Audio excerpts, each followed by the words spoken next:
Please subscribe and press the bell icon to get latest updates of নির্ঝরের স্বপ্ন। আপনারা শুনছেন কাহানি।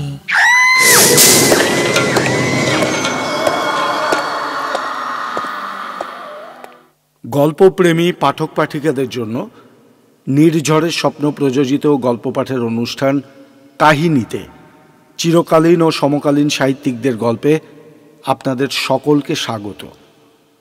গল্পেও আপনাদের যদি ভালো লাগে বন্ধুরা, অনেক অনেক লাইক, শেয়ার আর কমেন্টস করুন। আর আমাদের চ্যানেলটাকে সাবস্ক্রাইব করে আপনার মতো একজন শ্রোতার সাথে আমাদের সাহিত্যের বন্ধনে আবদ্ধ হওয়ার সুযোগ করে দিন। হ্যাঁ, অবশ্যই আপনার কাছে যদি স্বরচিত গল্প কিছু থাকে তাহলে আমাদের 7980460032 এই হোয়াটসঅ্যাপ নম্বরে প্লিজ পাঠান। আমরা সেটা প্রকাশ করার সুযোগ পেয়ে সমৃদ্ধ হতে পারি। মুখবন্ধের পরেই চলে যাব আমাদের আজকের গল্প পাঠে। আজকের গল্প বাণী রায় রচিত গহন রাত্রে। চরিত্রায়নে সৌমিত্র, সুব্রত এবং সুমিতা। গল্পের সম্পাদনা অরূপ দাস। মিউজিক এবং স্পেশাল এফেক্টস নিলয় ঘোষ। শুরু করছি গহন রাত্রে।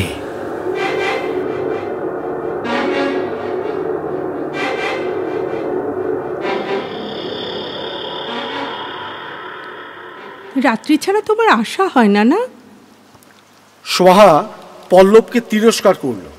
দেখছো না, আকাশ ভেঙে বৃষ্টি আসছে, চতুর্দিকে একেবারে ঘন ঘোর অন্ধকার। এখন লোকে রাস্তায় বার হয় নাকি? রাত 10টা বেজে গেছে। ডক্টর পল্লব সাহা ঘরে ঢুকল। হাতে তার বর্ষাতি, মাথায় ওয়াটারপ্রুফ ক্যাপ খুলে হ্যাট স্ট্যান্ডে ঝুলিয়ে বলে উঠল, বৃষ্টি আসছে না, এসেছে। তাই? টিপটিপ ঝরছে বাইরে। তবে এই এলে কেন বলো তো?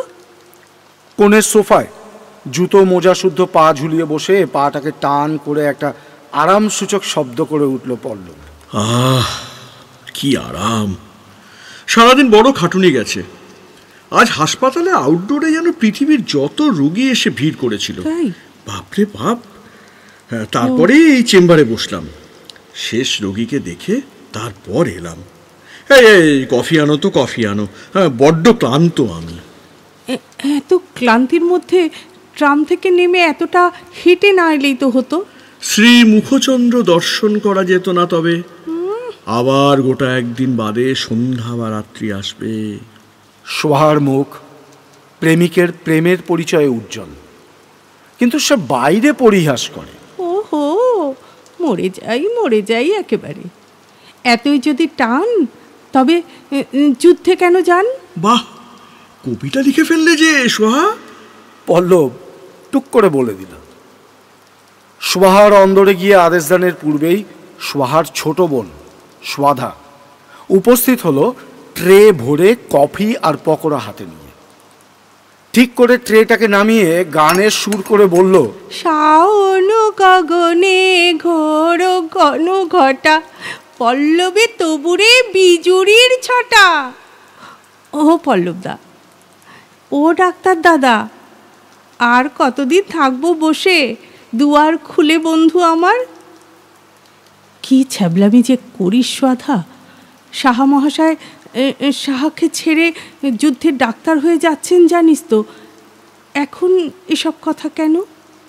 বোনের হাতের থেকে সযত্নে কফির কাপ আর ট্রে থেকে পকোড়া তুলে পল্লবের হাতে দিয়ে সোহা বিরক্তি প্রকাশ করে। আরে এখনই তো ঠাট্টা করে নেব। শৈলাবাসে সৈন্যের ছাউনির সঙ্গে ডাক্তার ভ্যানে করে ঘুরতে ঘুরতে এইসব কথা মনে পড়ে গেলে চাটাস করে চলে আসবেন। সোহা অমনি হাতের ঝিরঝিরে চুড়িগুলো গুঁজে ডালিম ফুলি আঁচল উড়িয়ে বলে উঠল, চটাস করে তো চর মারে রে। চট করে আসবেন বলতে চটাস বলছিলি?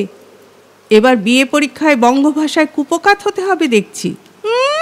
কার সাধ্য সুধা নামের মেয়েকে কুপকাত করে ফেলে? দেবতার আহ্বান মন্ত্র, আহুতি দেবার মন্ত্রে নাম রেখে ঠাকুরদা যে ভয় দেখিয়ে রেখেছেন পাবলিককে। তোমার নামটির অবশ্য অন্য মানেও আছে, অগ্নির স্ত্রী তুমি। কিন্তু পল্লবদা, আপনার নামটি আমাদের ইউনিটে অচল, অধম।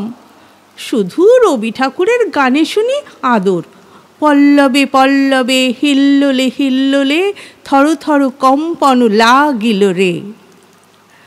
আহ সুধা, বিরক্ত করছিস কেন বলতো? দেখছিস না কত ক্লান্ত হয়ে এসেছে ও। দিদির তিরস্কারে কর্ণপাত করলে চলে না সুধার। সুধার উল্টো সে, ঝর্ণার মতো কোলাহলময় গতি তার। দিদির পাশে একেবারে ধপ করে বসে বলল, এত রাত্রে, নিষ্প্রদীপ রাত্রে কেউ আসে? পড়ার ঘরে জানলায় বসে বসে পরীক্ষার পড়া করতে করতে চমকে উঠেছি দেখে। হুমা, এ কে? মাথায় খাকি টুপিতে ঢাকা ভূতের মতো, এ কে? বোধহয় ভূত। ভয় পেয়ে চেঁচিয়ে উঠতে যাব, হঠাৎ দেখা গেল পল্লবী তো একটি মানুষ। বাবা, কি ভয় না আমি পেয়েছিলাম গো। সুধার জামা কাপড় এলোমেলো, বুকের জামায় পেন গোজা। বোধহয় কাজ করতে করতে আসন্ন পরীক্ষার্থিনী উঠে এসেছে। সুধার মতো ফিটফাট পরিচ্ছন্ন কিন্তু নয় ছোট বোনটি। চোখে মুখে তার হাসি, গলায় গান সবসময় লেগেই আছে। পল্লব সহাস্যে প্রশ্ন করল, ভূতের ভয় আছে নাকি তোমার? খুব। বাবা, নেই আবার। ছাতে একা দুপুরবেলা পর্যন্ত যেতে পারি না। ও, আর রাত্রে? কফির কাপটা নামিয়ে রেখে পকোড়া হাতে খেতে খেতে পল্লব জিজ্ঞাসা করলো, ও মামা, রাত্রির কথা তো বলবেনই না। অন্ধকার হলেই রাজ্যের ভয় চাপে আমার ঘাড়ে। আমাদের গোষ্ঠের মা বলে না, যেহানে যত ভূত পেরেত দিদিমণি এই আত হলেই আমার ঘাড়ে চাপে। বেমদত্তি, শাঁকচুন্নি, মামদ, ডাকিনি, কি না দিদিমণি, আমারে আতে বাড়ির বার পাঠায়েন না।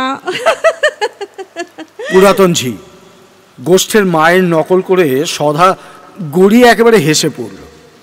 চুপ চুপ, উপরে বাবা তোর হাসি শুনে না শাকচুন্নি ভেবে একেবারে নিচে নেমে আসবে, বুঝলি? যেরকম হাসছিস গভীর রাত্রে গলা ছেড়ে। দিদির কথায় সধা বক্রস্বরে বলল, রাত এখন বেশি। আগে কলকাতায় তো এই রাতকে বলতো নাইট ইজ ইয়াং ইয়েট। দুই বোনের মধ্যস্থতা করলো পল্লব। কফি পকোড়া সবটা শেষ করার পরে, এই যে ম্যাডাম, আপনাদের সম্বন্ধে একটু বলি।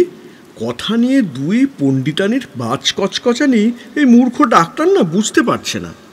সোহার নামের সঙ্গে আমার সাহা পদবীটুকু একই রকম, এইটুকু বুঝি, শুধু বফলটা বাদ। সোহা সাহা, আহা আহা। চুপ চুপ অসভ্য মেয়ে। সোহার লাবণ্যময়ী মুখশ্রী আরক্তিম। কেন বালা বিরানতা? শুধু তো অনুষ্ঠানটুকু বাকি বাবা, নইলে কি আর পড়া ফেলে দিদির ভাষায় এই গভীর রাত্রে নেমে আসি বৈঠকখানায় পর পুরুষের সঙ্গে আড্ডা দিতে? এটা তো জামাই বাবু। ঠিক বলেছ, আমি লজ্জা পাচ্ছি না, কিন্তু তোমার দিদি লজ্জাশীলা কি না? তা আমাকে ভূত বলে ভেবে আটকে উঠে ভাগ্যিস চেঁচাওনি। তোমার দিদি তাহলে তো ভূত ভেবে আমাকে ঘরে ঢুকতে দিত না, তাড়িয়েই দিত। ও পল্লবদা, এখনো জানেন না দিদি যে ভূত মানে না? তাই নাকি? হ্যাঁ, ওর মতে এসব আমাদের মনের কুসংস্কার, ভূত বলে কিচ্ছু নেই। যদি তুমি নিজের চোখে ভূত দেখো সোহা, তাহলে বিশ্বাস করবে। তুমি দেখেছো? না, তবে দেখবার ইচ্ছা আছে। সে তো আমারও আছে। টক টক করে পেন্ডুলামের ঘড়ির মতো দুজনের কথার মাঝখানে ঢুকে পড়ল সোধা। দেখলে তবে বিশ্বাস করবে? কেউ তো দেখেনি। কেউ দেখেনি তা মোটে নয় দিদি। বলুন না পল্লবদা, কেউ দেখেনি কথাটা কি ঠিক? কত লোক, বড় লোক, গরিব লোক, রাজা বাদশা থেকে কয়লা খাদের কামিন পর্যন্ত ভূত দেখেছে। মাঠে ঘাটে, আনাবাড়িতে, রাজপ্রাসাদে এরা সকলে নানা সময়ে নানাভাবে দেখেছে। সুধার কথায় সোহা বিদ্রুপ হাস্যে বলল, যেমন গোষ্ঠের মা। হাত পা ছুঁড়ে প্রতিবাদ করে সোহা। মোটেই না, মোটেই না। ইচ্ছে করলে যে অশরীরী আত্মা দেখা দিতে পারে নিজের আগের মূর্তিতে, এ কথা কত বইতে লেখা আছে। ও পল্লবদা, দিদিকে একবার ভূত দেখিয়ে দিন তো, তবে ও বিশ্বাস করবে। আমি যেদিন অতীত বা ভূত হয়ে যাব, সেই দিনই ও দেখতে পাবে ভূত। কি যে বলো না তুমি! তুমি ভূত হয়ে ভূত দেখালে আমি কোথায় থাকবো? থাকবে নিজের কাজ নিয়ে। এত গুরুত্বপূর্ণ কাজ করছো তুমি, কাজই যথেষ্ট। থাকবে এসব কথা পল্লবদা, কিন্তু আজ যেন ভূত দেখারই রাত। অন্ধকার রাত্রি, টিপ টিপ করে বৃষ্টি পড়ছে। এই রাত্রির ম্যাকবেথের 3 ডাইনি বার হবার রাত্রি। সেই যে ওরা গান গাইছিল, fair is foul and foul is fair. সদা, তুমি পরীক্ষায় শেক্সপিয়ারের ম্যাকবেথের উপর পুরো নম্বর পাবে, আমার দৃঢ় বিশ্বাস। কিন্তু দয়া করে এই উৎকট আলোচনা থেকে বিরত হও প্লিজ। এমনই গাম্ভীর্য আর বিরক্তি দেখে সোহা আর কথা বলতে সাহস পেল না। ট্রেখানাকে তুলে নিয়ে বলল, ঠিক আছে, আমি যাচ্ছি। রাত্রি 11টা বাজে প্রায়। বাকি রাতটুকু গল্প করে কাটান আপনারা, আমিও লেখাপড়া নিয়ে আবার বসি। তোমাদের খাওয়া হয়নি? আপনার প্রতীক্ষায় তো দিদি বসেছিল, দেখা না হলে খায় কেমন করে। বলতে বলতেই বেনি দুলিয়ে সোহা একদম ছুটে ভেতরে চলে গেল। বড় দুষ্টু হয়ে গেছে মেয়েটা। এখন আমরা যদি এত দীর্ঘ সময় পূর্বরাগের পালা শেষ না করি, ও বেচারি ঠাট্টা করে বাঁচবে না, বলো সোহা? কিন্তু আমি তো পালা গুটিয়ে তুলতে চাইছি, তোমারই তো আরো সময় দরকার। পল্লব সোহার পাশে এসে বসল। এতক্ষণে আলোর নিচে স্পষ্ট দেখতে পাওয়া গেল তাকে। দীর্ঘ দেহ, অটুট স্বাস্থ্যসম্পন্ন শ্যামবর্ণের অতি সুশ্রী এক তরুণ। সোহার উজ্জ্বল গৌরবর্ণ, অতি সুন্দর ফিচার তার নেই ঠিকই, কিন্তু গভীর দৃষ্টি, চোখ দুটি বিদ্যুতের মতো একেবারে উজ্জ্বল। সোহার পিঠে হাতের বেড় দিয়ে অতি মোলায়েম অনুরাগ ভরা কণ্ঠে পল্লব বলল, তুমি তো জানো সোহা, আমি আজ সম্ভব হলে, হ্যাঁ আজই তোমাকে ঘরে নিয়ে যাই, কিন্তু একখানা গাড়ি করতে পারিনি। ডাক্তারের যা অতি প্রয়োজনীয় বস্তু, ফ্ল্যাটটা ভালো করে সাজাতে পারিনি। লক্ষ্মীর আসন পাতবো কোথায়? এইভাবে তোমাকে যা প্রয়োজন যদি দিতে না পারি, কিসের সংসার? তাই একবার যেতে দাও, কদিনের ছুটি দাও সোহা। প্রচুর টাকা, অভিজ্ঞতার মূল্যও পাবো। এটুকু কষ্ট না করলে চলে না। যে কটা দিন দরকার, তার বেশি একদিনও আমি থাকবো না, কথা দিচ্ছি। সোহা একদম নিরুত্তর বসে রইল। এই এসো না, কাছে এসো না, একটু কাছে এসো না। দু হাতে সেই সুন্দর মুখখানা তুলে ধরে পল্লব অজস্র চুম্বনে পরিপ্লাবিত করে দিল সোহার কাছে এসো, আরো কাছে। আকাশ ভর্তি মেঘে একবার দুবার বিদ্যুৎ চমকে উঠল। গহন রাত্রি।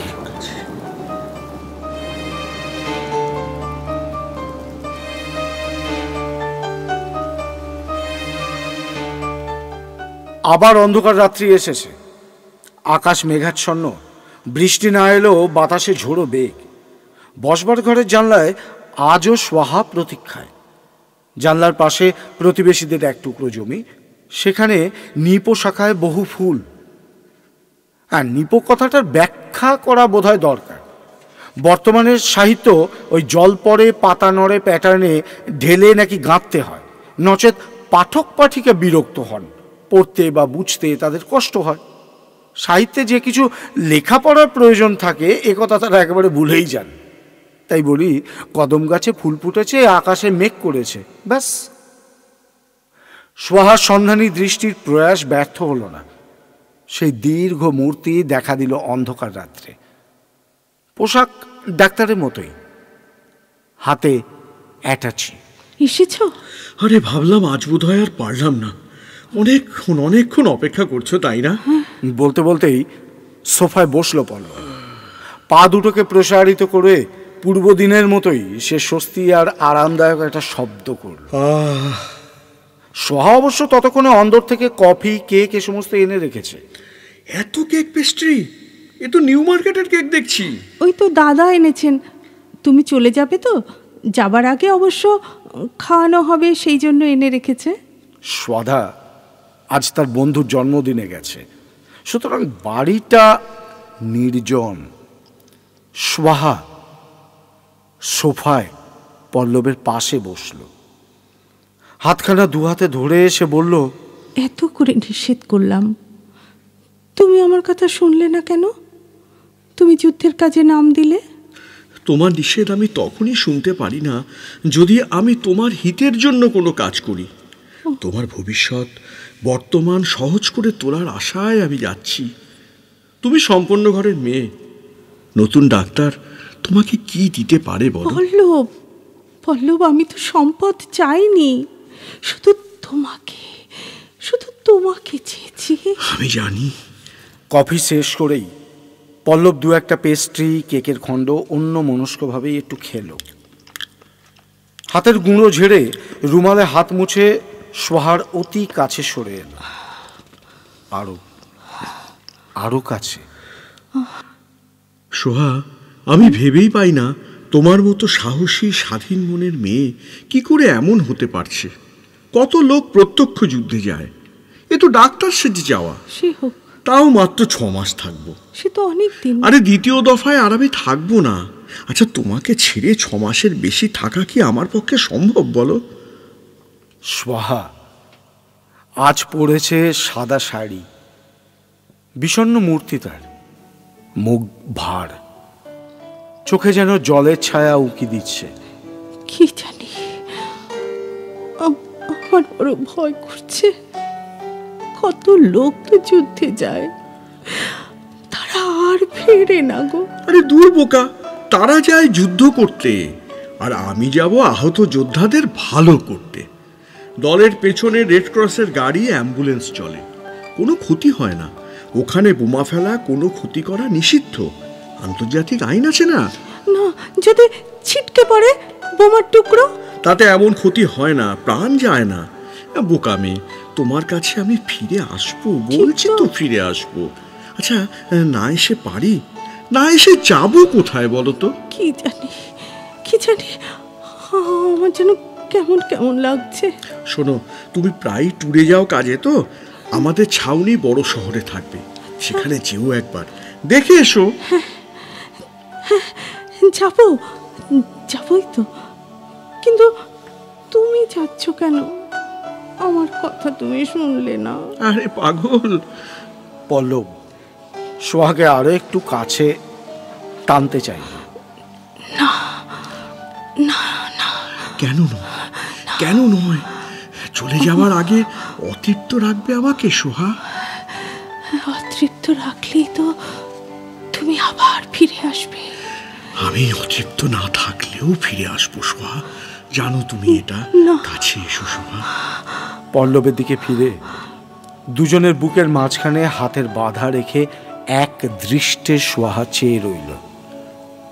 তারপর খুব ধীরে ধীরে বলল, তা হয় না পল্লব, তুমি আমাকে সম্পূর্ণভাবে কত পেতে চাও সে তো আমি জানি। তাই ওটুকু রেখে দিলাম বাদ।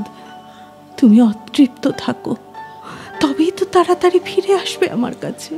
আমি তোমায় কথা দিচ্ছি সোহা, যেমন করে পারি তোমার কাছে ফিরে আসবো, যেমন করে পারি।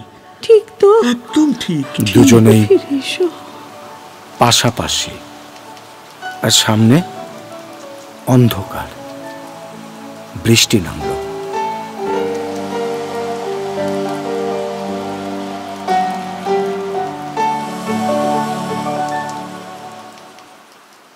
পাঁচ মাস পর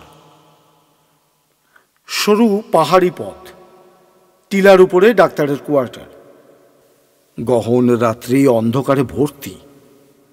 একজন মেয়ে পা টিপে টিপে উঠছে, এক হাতে তার ছোট্ট একটা সুটকেস আর অন্য হাতে টর্চ। রাত্রি 8টায় যে গাড়ি পৌঁছবে সেই গাড়ি এলো রাত্রি 10টায়। পাশের শহরে সোহা ইচ্ছা করে ট্যুর ফেলেছিল। এখন সেখানকার কাজ অন্তে পল্লবের ডেরায় আসছে। চারদিকে জমাট বাঁধা অন্ধকার, তবে বৃষ্টি নেই, এটা শীতকাল। সোহা পল্লবকে স্টেশনে যেতে নিষেধ করেছিল। পল্লবের বাড়ির ছবি সে দেখেছে স্টেশনের কাছেই, আর তাছাড়া কোন গাড়িতে যাবে তাও তো ঠিক ছিল না। সোহা ভ্রু কুঞ্চিত করে সাবধানে পথ চলছে আর নিজের মনে মনেই কথা বলছে। কিন্তু ওর মনের কথাগুলো কি? 5 মাস পুড়ে গেছে, একবারও দেখা হয়নি। আর কি থাকা যায়? 1 মাস পরেই চলে আসবে জানি, তবু তো পাশের শহরে যখন কাজ করছি তখন এখানেই চলে এলাম। 4-5 দিন আগে চিঠি পেয়েছি, আমিও উত্তরে জানিয়ে দিয়েছি যে আসছি। একটা রাত হয়তো থাকবো, কাল সকালেই ভোরের ট্রেনে ফিরে যাব। পুরনো চাকর কাঞ্চি আছে। সোহার মুখে ঈষৎ হাসি। কতদিন দেখি না, শুধু ছবি আর ছবি। প্রত্যেক ডাকে ছবি পাঠায়, আমাকেও পাঠাতে হয়। কিন্তু আর তো পা চলছে না, শীতে একেবারে জমে যাচ্ছে। কাল তাড়াতাড়ি কাজ সারতে গিয়ে রাত জাগতে হয়েছে। চোখ যে একেবারে ঘুমে ভেঙে আসছে। উফ, 2 দিন যা ধকল গেছে। তার মধ্যে আবার ওই নার্ভের ওষুধটা বোকার মতো ট্রেনে বসে খেয়েছি। এখন কি করে ওর সঙ্গে কথা বলবো? রাত তো জাগতে পারবো না। অবশ্য কথারই বা কি আছে, কথা তো চিঠিতেই হয়। এই দেখা হলেই ঢের। যেই বলবো ক্লান্ত শ্রান্ত অতিথি, এক্ষুনি শুতে দাও। ক্রমেই আরো ক্লান্ত, আরো নিদ্রালু হয়ে সোহা অবশেষে দরজায় ঘা দিল।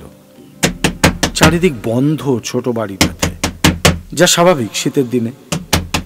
আলো নেই, কারো সারা শব্দও নেই, চারপাশ একেবারে নির্জন। পল্লব আছে তো? দ্বিধার সঙ্গে চিন্তা করতে করতে সোহা বন্ধ দরজাটায় ঘাই দিল।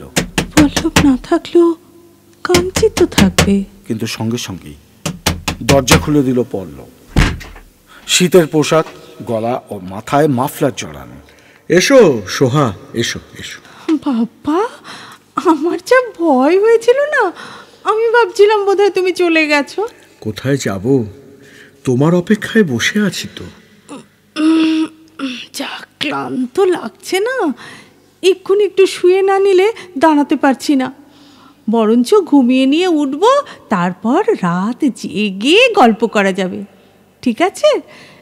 তোমার মিলিটারি জীবনের রাত জাগা অভ্যেস আছে, তাই না? হ্যাঁ, আছে তো। সামনেই বসবার ঘরের কোণে গোল টেবিল ঘিরে কয়েকখানা চেয়ার, আর এপাশে দেওয়ালে ঠেসান দেওয়া ছোট্ট তক্তপোষে বিছানা করা। উফ, দেখেই লোভ হচ্ছে একেবারে শুয়ে পড়ি। আচ্ছা পল্লব, তোমার এই জায়গাটা কি আরভিংয়ের ঘুমন্ত উপত্যকা নাকি? পা দিলেই রাজ্যের ঘুম একেবারে চোখ জুড়ে আসে। বাবা, একটু বিছানায় বসি। পায়ের জুতো মোজা খুলে সোহা বিছানায় গা এলিয়ে দিল। পল্লব একটু দূরেই থাকলো। ঘরের আলোটা স্তিমিত। কত কথা যে জমে আছে জানো পল্লব। 1 রাত্রি কেন, 100 রাত্রি জাগলেও কথা শেষ হবে না। তুমি কিন্তু একদম শেষ ছবির মতোই দেখাচ্ছ। শেষ ছবি বটে। তার মানে? না, মানে যুদ্ধ তো শেষ হয়েই যাচ্ছে। কিন্তু অত দূরে ওই রকম ভাবে দাঁড়িয়ে আছো যে? এতদিন পরে দেখা, কিছু জিজ্ঞেস করছো না কেন? না, আমি তো সব জেনেছি। হ্যাঁ, চিঠিতে অবশ্য আমি সব খুলেই লিখি সব কথা, কিন্তু শেষ চিঠির পরেও তো কিছু ঘুরতে পারে। 4-5 দিন কি কম সময় বলো? 4-5 দিন কম সময় নয়। সে তো বুঝলাম, কিন্তু এটা তো বুঝছি না, এত আড়ষ্ট হয়ে দূরে দাঁড়িয়ে আছো কেন? চোখ দুটো জল জলে। এই এই এদিকে এসো তো, দেখি জ্বর হয়েছে নাকি। বলেই সোহা হাতটা বাড়ালো। আরে দাঁড়াও দাঁড়াও, আগে তোমাকে কিছু খেতে দিই, মনে হচ্ছে তুমি এক্ষুনি ঘুমিয়ে পড়বে। কাঞ্চি কোথায়? আমি ট্রেনটা দেরি হচ্ছে বলে পথেই রাত্রের খাবার খেয়েছি। ওই কাঞ্চিকে শুধু 1 কাপ চা বা কফি দিতে বলো। আর তুমি বসো না, এত ব্যস্ত হও না পল্লব। তোমার গলাটা কিন্তু খুব ভারী ঠেকছে, সর্দি জ্বরের লক্ষণ। কিচ্ছু হয়নি, কিচ্ছু হয়নি। কাঞ্চিকে ওর ঘরে আউট হাউসে পাঠিয়ে দিয়েছি, এত রাত হয়েছে।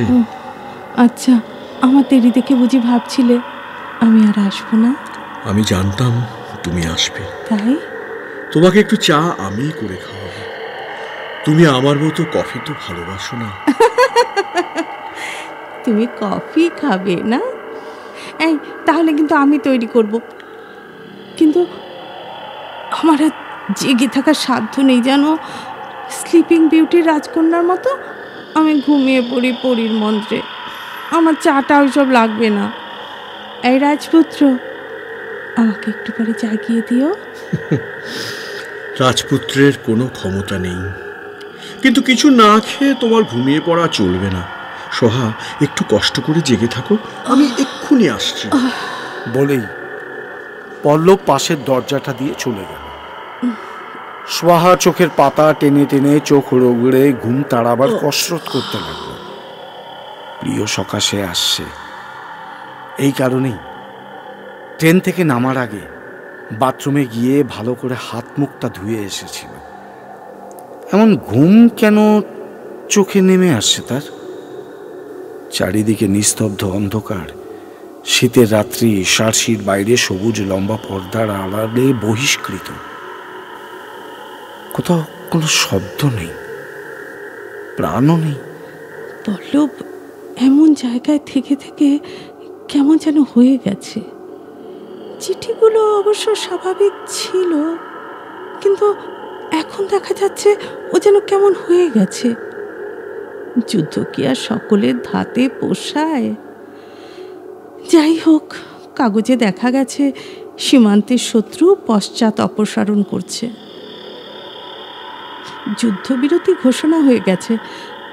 তা নইলে মা বাবা তো আমাকে আসতেই দিতেন না। যা হোক, আর কদিন তো মাত্র।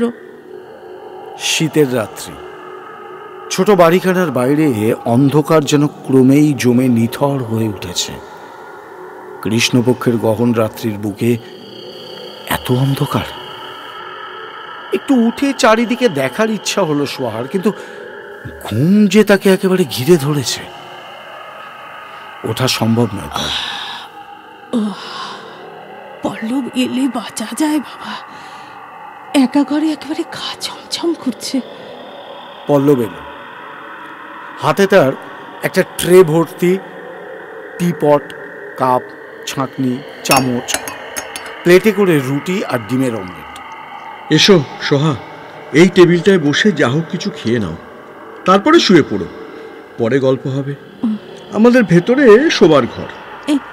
না না, আমি এক্ষুনি এখানেই শোবো। কি আশ্চর্য, এমন ঘুম তো আমার কখনো হয় না। অতি কষ্ট করেই সোহা উঠে বসল। আবার ডিম রুটি আনলে কেন? আমি খেতে পারবো না, আমি শুধু ঘুমোবো। না না, তুমি এত দূর ট্রেনে আমার কাছে এসে না খেয়ে কেন ঘুমোবে? খেয়ে নাও যা পারো। 1 কাপ চা ঢেলে নিয়ে ডিমের অর্ধেকটা ছিঁড়ে মুখে তুলল সোহা। তুমি কিছু খাও। আমার খাওয়া শেষ হয়ে গেছে। সে তো আমারও হয়েছে। তুমি খাও, তোমার জন্য কলকাতার কড়া পাকের সন্দেশ এনেছি। কি একটা ছাই রঙের গলা বন্ধের অর্ধেক মুখ ঢেকে বেড়াচ্ছ। সুধা চমৎকার গে রঙের মাফলার বুনে দিয়েছে। বিয়ের সময় তোমাকে দেবে মোজা, কার্ডিগান, সমস্ত কিন্তু হাতে বোনা। আর শোনো, বাবা না বই পাঠিয়েছেন, আর মা আচার করে দিয়েছে। দাদা দিয়েছে এক বাক্স শৌখিন রুমাল। তা তোমরা তো পার্সেল পাঠাতে, এত কেন আর? বা এখনই তো পাঠাবে, কাজে লাগবে যুদ্ধজয়ী বীরের। এই যুদ্ধ সম্বন্ধে তোমার অভিজ্ঞতা দারুণ হয়েছে না? আর একটু চা নাও সোহা। না না, দিও না। চিঠিতে আফসোস করতে কেন এসেছো তাই। যাক, যুদ্ধজয়ী বীরের যুদ্ধ ভালোই ভালোই মিটলো তাহলে। আর একটু চা নাও না সোহা। না, আচ্ছা তুমি এত গম্ভীর কেন বলো তো?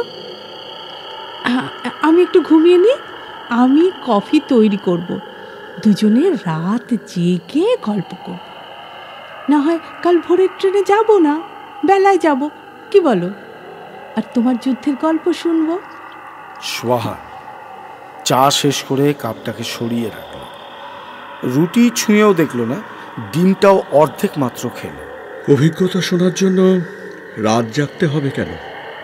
দু কথায় এখানেই বলে দেওয়া যায়, অভিজ্ঞতা ভয়াবহ। সোহা পল্লবের মুখের দিকে চেয়ে খুব আস্তে আস্তে বলল, সেই অভিজ্ঞতা শেষ হয়েছে। ভাগ্যকে ধন্যবাদ দাও, বেঁচে ফিরেছ তুমি। কিন্তু কিন্তু যারা বেঁচে ফিরল না তাদের কি হলো? মনুষ্যত্বের চরম অবনতি দেখেছি আমি। যুদ্ধবিরতির এক মুহূর্ত আগেও যারা আন্তর্জাতিক আইন লঙ্ঘন করতে পারে, তারা কি মানুষ? কি হয়েছে তোমার পল্লব? থাক, ওসব কথা থাক, পরে শুনবে। কেন? আজ তুমি বসে থাকতে যে পারছো না সোহা, এখানেই শোবে নাকি? হ্যাঁ, জামা কাপড় সব পরে ছাড়বো। আমি না একটু ঘুমিয়ে নিই জানো। আর তুমি কাঞ্চিকে ডেকে তুলে কফির জল করতে বলে দাও। এক্ষুনি উঠে আমি কফি তৈরি করে খাওয়াবো তোমাকে। এই শোনো না, কত কথা বলার আছে তোমাকে। সোহা কোনো মতে বিছানায় এসে শুয়ে পড়ল, হাতটা বাড়িয়ে দিল পল্লবের দিকে। হাতটা ধরো না একবার। তুমি কি বদলে গেছো পল্লব? এই আমার কি হবে? সোহার গলায় ব্যথা, হতাশা আর সংশয়। আধো অন্ধকার, স্তিমিত আলো কক্ষে পল্লবের গলায় শোনা গেল, ভয় নেই সোহা, আমি কখনো বদলে যেতে পারি না, সেটা তুমি ভালো করেই জানো। তুমি এখন ঘুমিয়ে পড়ো। দিদি, ও দিদি উঠুন, অনেক বেলা হয়ে গেছে। চোখ মেলেই সোহা দেখল স্বপ্ন নয়, পল্লবের ঘরের বিছানায় সে শুয়ে আছে। পায়ের কাছে জুতো মোজা খোলা, সুটকেস রাখা। লম্বা লম্বা সবুজ পর্দায় ঘরটা আবৃত হলেও ফাঁক দিয়ে শীতের উজ্জ্বল রোদ এসে পড়েছে, আর কাঞ্চি তাকে ডাকছে। চোখ রগড়ে উঠে বসলো সোহা, একটা লজ্জিত হাসি হেসে বলল, রাত্রে আর কফি বানানো হলো না, গল্প করাও হলো না, গোটা রাতটা ঘুমিয়ে কাটালাম। ছি ছি ছি। এই কাঞ্চি, তুমি কোথায় ছিলে? কেন দিদি, আমি তো আপনাকে দরজা খুলে ঘরে আনলাম। তুমি আনলে ঘরে? সোহা বিছানা ছেড়ে উঠে দাঁড়ালো। সে কি, ভুলে গেছেন দিদি? আপনি ব্যাগ হাতে হাঁপাতে এলেন, জিজ্ঞেস করলেন বাবু আছেন তো। আমি ঘাড় নাড়লাম, আপনি বললেন এখানেই শুয়ে পড়ি কাঞ্চি, কাল সমস্ত শুনবো। সারাটা রাত না খেয়ে কাটলো, জুতো খুলে ব্যাগ ফেলে তখনই শুয়ে পড়লেন যে। না খেয়ে কাটলো? তোমার বাবু কোথায়? বাবু তো আর নেই গো। কাঞ্চি ঝরঝর করে কেঁদে ফেলল। শত্রুরা অন্যায় করে অ্যাম্বুলেন্সে বোমা ফেলেছিল, আর তাইতে যুদ্ধ শেষ হওয়ার 5 মিনিট আগে বাবু একেবারে শেষ হয়ে গেলেন। এতক্ষণে তার বাড়িতে, আপনার বাড়িতে হয়তো তার চলে গেছে। কি হবে দিদি, এই কদিন আগে যদি আসতেন। বলতে বলতেই কাঞ্চি একেবারে হাউ হাউ করে কাঁদতে লাগলো। কি বলছো বাবু? শেষ হয়ে গেছেন? তবে আমাকে কে কে করে এনে বসালো? কে খাওয়ালো? কি বলছেন কি দিদি? শোকে আপনার মাথাটা বুঝি খারাপ হয়ে গেছে? সেই জন্যই কাল রাতে হঠাৎ করে খবরটা দেইনি। আমি পাশের ঘরে শুয়েছিলাম, একবারও তো আপনি ওঠেননি। সোহা পাগলের মতো কোণের গোল টেবিলটার দিকে ছুটে গেল। হ্যাঁ, এইখানেই কাল রাতে তারা বসে চা খেয়েছে, গল্প করেছে। কিন্তু সেখানে সোহা দেখল পুরো হয়ে ধুলো জমে আছে, আর এই কোণের দেওয়াল থেকে মাকড়সার জাল নেমে এসেছে। জাল বুনে রেখেছে মাকড়সা, একটা তন্তুও ছিঁড়ে যায়নি কোনো স্পর্শের আঘাতে।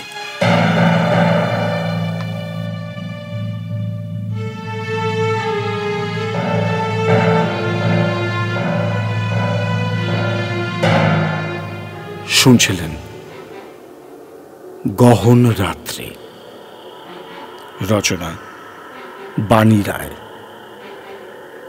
চরিত্রায়নে সূত্রধর সুব্রত, পল্লব, সৌমিত্র, সোহা, সোয়াধা এবং কাঞ্চি, সুমিতা। সম্পাদনায় অরূপ দাস, মিউজিক এবং স্পেশাল এফেক্টস নিলয় ঘোষ।